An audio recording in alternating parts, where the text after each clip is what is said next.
Tavaramızı estradanın meşhur aydımcısı Fınvaz Sadı Şükür Oraverdiyev. Şokunla karşıladı.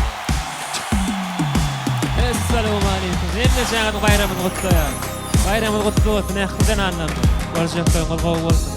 Ananna devam edin.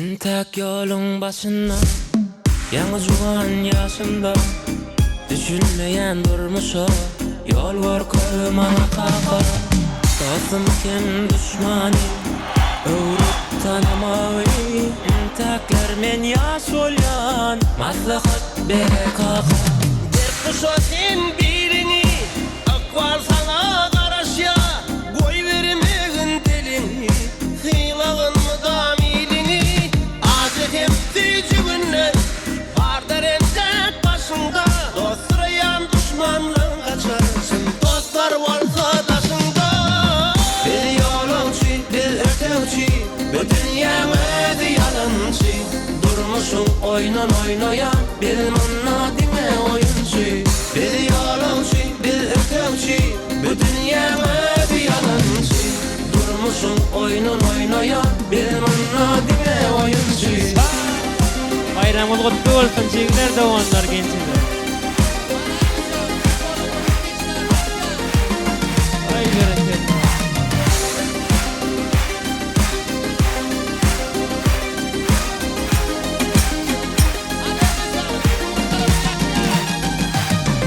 Gödeller kaneken İçim yali deliken Düşünmedim kakamen Söygü dilen zatamen Sırrımı açtım kemme Yakın röydüm kerbenne Tak ya şekerim Kendat gerek bu kelle Söygü senin Maşkalan kim başkalan Yüreğim çeker durur Yakınla hem taştakan Ödüm sakla yamanlan Yalgaramağın yalanlan Doğru ol etme eder Kalanlam durmuş övrede Bir yolunçu bir ötevçi Bütün yemedi yalancı Durmuşun oynan oynayan Bir manna dine oyuncu Bir yolunçu bir ötevçi Bütün yemedi yalancı Durmuşun oynan oynayan Bir manna dine oyuncu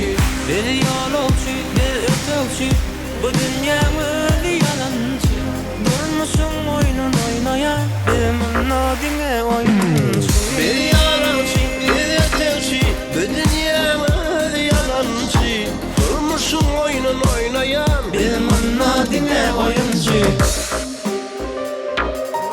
Sağ ol. Sağ ol. Enne Kutlu olsun. konserdimizin Şükür Oraverdiyev devam eder. Sağ olun, sağ olun.